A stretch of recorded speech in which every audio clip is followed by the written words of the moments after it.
আমি যখন বারবার কল করে ভালোবাসি ভালোবাসি বলতাম, তুমি বলতে অতি ভক্তি কিন্তু চোরের লক্ষণ। তাই আমি অতিরিক্ত কথা বলা বন্ধ করলাম। আমি যখন কথা বলতে চাইতাম, সময় দিতে বলতাম, তুমি বলতে সময়ের দাম দিতে শিখো। তাই আবেগ কন্ট্রোল করে সময়ের দাম দিতে শিখে নিলাম।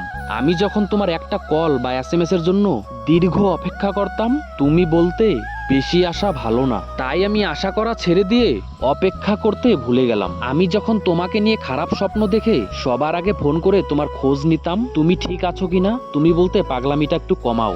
নিজেকে তাই সুস্থ মস্তিষ্কের মানুষ হিসাবে গড়ে তুললাম। আমি যখন না খেয়ে অপেক্ষা করতাম এটা জানার জন্য তুমি খেয়েছো কিনা, তুমি বলতে এত ন্যাকামি ভাল লাগে না। তাই ন্যাকামি ছেড়ে নিজের মতামতকে তখন গুরুত্ব দিতে শিখলাম। আমি যখন মন খারাপ করতাম তোমার অবহেলায়, তুমি বলতে এত দুর্বল কেন তুমি, তাই মন খারাপ ছেড়ে নিজেকে শক্ত করে নিলাম।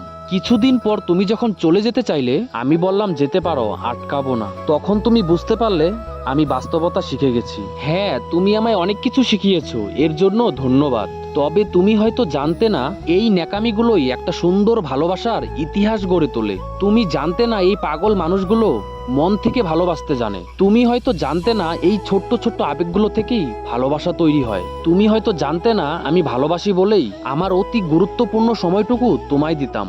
আজ আমিও একটা জিনিস তোমাকে শিখালাম, সময় থাকতে মূল্য দিতে শিখো। কারণ অতিরিক্ত অভিমান নিয়ে যারা হারিয়ে যায় তারা কখনো আর ফিরে আসে না।